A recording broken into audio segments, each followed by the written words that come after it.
Welcome to Failed Utopia, the podcast about utopian ideas and paradise lost.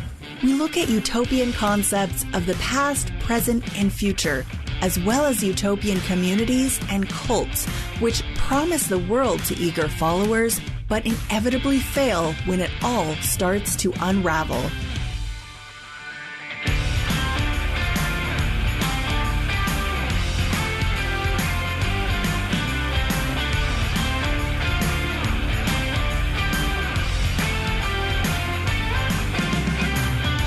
Hey, Failed Utopians. Well, here we are at the end of December 2021. Can you believe it? What a strange couple of years it has been. Today's episode is short and not sweet, and it's kinda sorta the last episode of Failed Utopia for this year. Next week will be a rebroadcast of last year's holiday special. Most of you probably haven't heard it because, believe it or not, my tiny baby podcast was only 1 month old this time last year. That's right, we recently passed the 1-year anniversary of Failed Utopia. Wow. And I could not have done it without support from all of you. Thank you so much to all of you who listened along, told your friends, enemies, and coworkers about me, and to those of you who have been so generous in helping keep the podcast going financially with your one-time and recurring donations and your purchases from the Failed Utopia merchandise shop. Thank you from the bottom of my heart. If the spirit moves you, as always, you can reach the links to support the show and purchase merchandise in the show notes. Everything is there at failedutopia.com. So until next time, please have a safe and fun end of the year doing whatever it is you do. Stay tuned for next week's holiday special rebroadcast, and I look forward to connecting with you all again in 2022.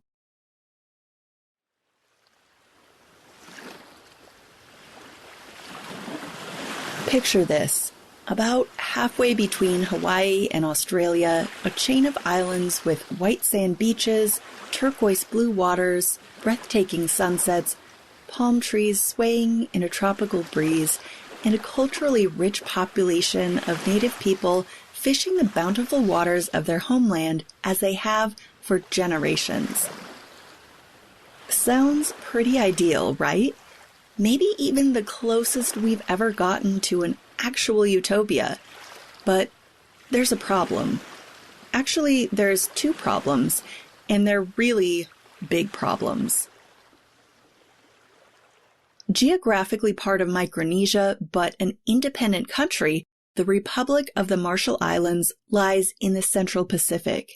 Its territory is over 97% water and encompasses over 1,000 islets and islands, including 5 islands and 29 coral atolls. The islands support a population of about 60,000 people, mostly native Marshallese. But that may not be the case for much longer. If you've been paying attention, you know the climate is changing, sea levels are rising, and low-lying and island nations are already paying the price. The Marshall Islands are no exception, with increasing frequency and intensity of typhoons and rising waters threatening to consume the entire country. Some of the smaller islets are already underwater, disappearing over just a few years, overtaken by the rising sea. When sea level rise reaches 1 meter, parts of the Majuro Atoll, where over half the country's population lives, will be permanently flooded or at high risk of flooding. 3/4 of the country could be inundated by the end of the century. Storms that are rapidly increasing in frequency already cause destructive flooding, destroy crops with salt as the sea washes over them, inundate sewage systems, threatening disease outbreaks, and increasing drought threatens the crops they rely on as well as their shallow freshwater aquifers. As a warming and acidifying ocean causes declining health of their coral reefs, the population of the fish they rely on for food also declines. Some of the island's inhabitants have already left as they see the writing on the wall. Unfortunately, even if we could stop climate change overnight, which we can't, or if world leaders suddenly started taking decisive action on climate change tomorrow, which they won't, we've already set a chain of events in motion that guarantees sea levels will continue to rise for the foreseeable future. As of now, global sea levels are expected to continue increasing under all emissions scenarios, mostly due to glacial melt already underway. But the Marshallese people are resilient, and many of them are not giving up. One Marshallese climate activist received a standing ovation after speaking at the United Nations Climate Summit in 2014.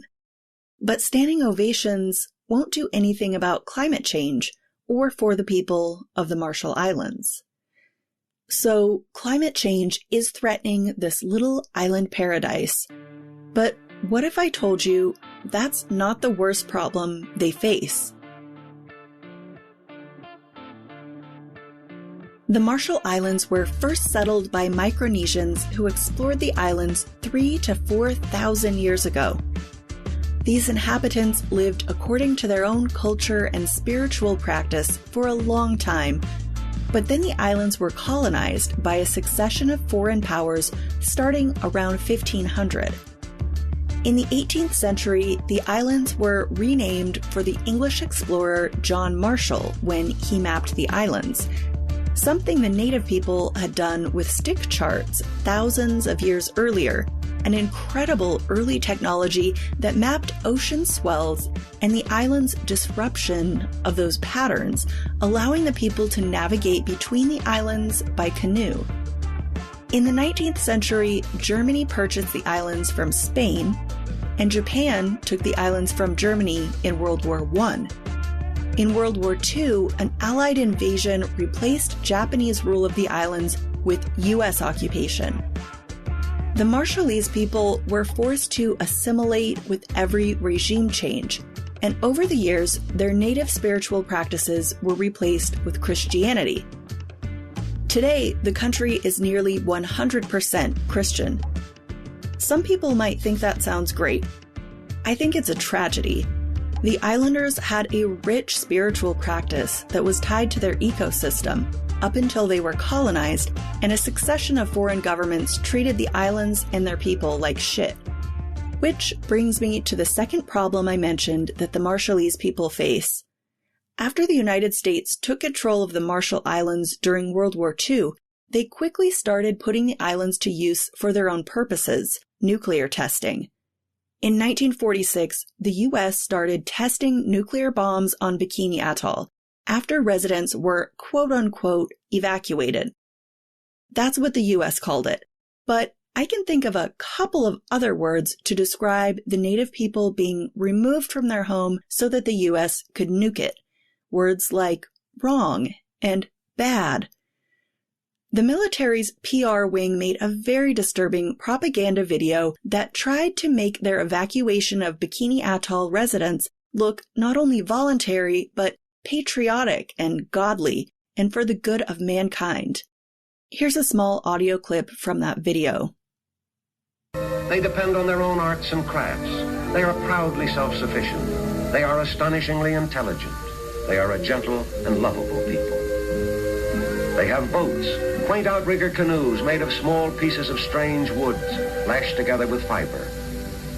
Yes, life is simple and beautiful on Bikini Atoll, until today, February 3rd, 1946, when there enters into Bikini Lagoon a fateful thing, a grim, huge symbol of civilization in its most terrifying form. Arriving is Commodore Ben H. Wyatt, United States Navy, with a startling request. Will the people of Bikini abandon their paradise so that the United States can use it for a certain experiment with the fantastic, the incredible thing called the atomic bomb? And after long conferences, it is to King Judah in public meeting that Commodore Wyatt puts the direct question. All right now, James, will you tell them that the United States government now wants to attempt to turn this great destructive force into something good for mankind, and that these experiments here at Bikini are the first step in that direction?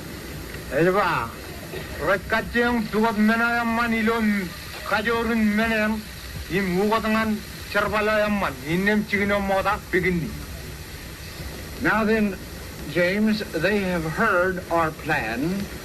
Will you ask King Judah now to get up and to speak here for his people?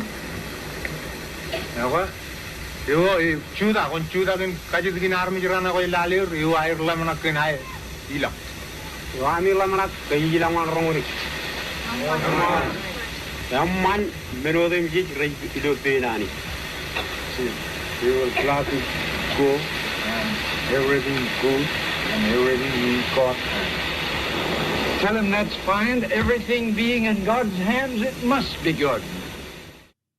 If you're interested in seeing that video, it's really something, and I'll link to it in the show notes.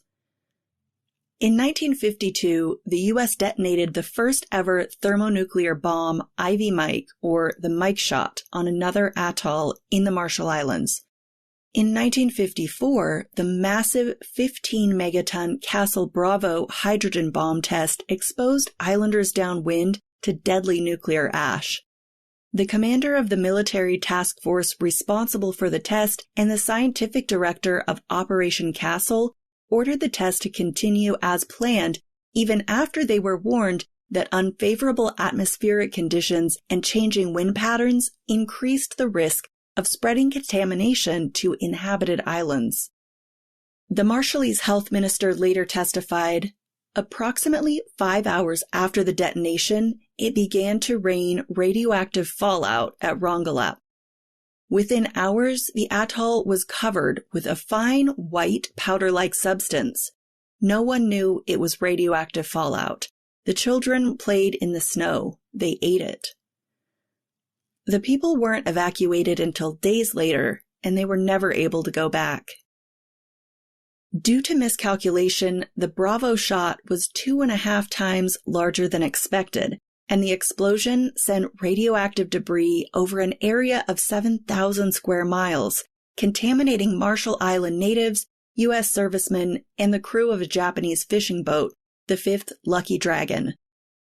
Castle Bravo was about 1,000 times more powerful than the Little Boy atomic bomb detonated over Hiroshima, and the worst radiological disaster in U.S. history. Between 1946 and 1958, the U.S. conducted 67 nuclear tests in the Marshall Islands. They called it the Pacific Proving Grounds. The Marshallese called it home, but some of the islands were so contaminated with radioactivity that they could never go home, and islands like Bikini Atoll remain uninhabitable today. The Republic of the Marshall Islands finally gained its independence from the U.S. in 1979 through the Trust Territory of the Pacific Islands, but the people of the Marshall Islands still suffer from the nuclear contamination the United States left in its wake. After the Bravo test, U.S. scientists used the disaster as a great opportunity to study the effects of radiation on human subjects. That study was later criticized for being carried out in an unethical manner, for reasons like not obtaining informed consent for the study, or telling the Marshallese people what they were doing or what was in the pills they were being given, and not having any translators to explain to them why they were sick and what was happening. The exposed Marshallese population suffered from serious health effects like cancers, birth defects, and radiation burns. In the 1980s, a nuclear tribunal trust was established between the U.S. and the Marshall Islands, with the U.S. agreeing to provide hundreds of millions of dollars for medical treatment, resettlement of nuclear refugees, and island rehabilitation. But hardly any of that promised money was ever paid out. By the early 2000s, the program had insufficient funds to pay claims, and the program is basically defunct. Unresolved settlement claims have sat abandoned and gathering dust for decades. But hey, I haven't even told you the worst part, the ticking time bomb. Eniwetok is the atoll made up of 40 small islands where Ivy Mike was detonated in 1952. On one of the little islands that comprises Eniwetok Atoll called Brunit, lies a concrete dome over the ground, over 100 meters across and 18 inches thick. There's no fence around it, no barrier, no guards, not so much as a sign to indicate what lies inside, or that it might be best to stay away. The US military calls it the dome. It's descriptive, but I don't think that really covers it. The native people call it the tomb. That seems more fitting. Under the dome is 80,000 cubic meters of radioactive waste and contaminated soil from those dozens of nuclear bomb tests. In the 1970s, when the US was done with the Pacific Proving Grounds, they dumped all the nuclear waste in a hole, covered it up with concrete, and left it there. The nearly 4,000 US servicemen who worked to clean up the site, and I say clean up in air quotes as what they were actually doing is just dumping the nuclear waste in a hole, also suffered health effects from working with the hazardous materials, especially plutonium. And the men who were working there weren't told they were working with radioactive waste. They had no idea that they were at a nuclear test site, and they wore no protective gear. Some of them walked around picking up loose pieces of plutonium from a failed bomb that hadn't detonated and was instead broken apart in a conventional explosion, leaving plutonium chunks all over Runit Atoll. Today, some of those men are sick or dying from cancer and other illnesses they believe are linked to their time at Eniwetok. Government documents that were later declassified show that the government was aware these men were being exposed to the hottest nuclear site on the planet, including, quote, solid plutonium-bearing chunks, end quote. But these workers were not classified as atomic veterans, so they don't have special healthcare coverage, and the government says their illnesses are not related to their time at the Eniwetok site, even though they never did a formal study on the health of this group. So, thousands of young men unknowingly sacrificed their health to throw this radioactive waste into a hole and cover it with a massive concrete dome. And predictably, that concrete dome isn't keeping it all inside. See, they didn't bother to put anything underneath it. The hole they dumped it in was actually one of the bomb craters that was created by an explosion on the coral atoll. And guess what a coral atoll is? Porous. Yeah, it's coral. So they didn't line the crater with anything. They just dumped the nuclear waste in, covered it up, and there it sits. I mean, to me, it's like this big monument to America's giant fuck-up. That was Marshall Islands Secretary of Health and Human Services Jack Niedenthal talking to ABC News Australia on Foreign Correspondent in 2017. So the dome itself is bad enough, but remember those rising sea levels I was talking about earlier? The thing is, seawater is already inside the dome. As the tide rolls in and out, it carries radioactive isotopes with it, and the ocean sometimes washes over it and through it during storms. Runit's highest point is barely 1 meter above sea level. A particularly strong typhoon, which seems basically inevitable in the near climate future, has the potential to break the dome completely apart, releasing all of the plutonium and other radioactive material from the crater, causing a nuclear ecological disaster in the Pacific Ocean. The US government has acknowledged that this is a possibility, yet nothing has been done. Why? I have no goddamn idea. It seems to be the opinion of the US government that the contamination of the area around the dome is already so bad that a typhoon breaching the dome completely wouldn't make it that much worse, and therefore they don't think it's worth cleaning up. The people of the Marshall Islands desperately want the world to sit up and listen and help them save their country so they don't all become nuclear and climate refugees. And many of them remain hopeful. But so far, it doesn't seem like anyone's been listening.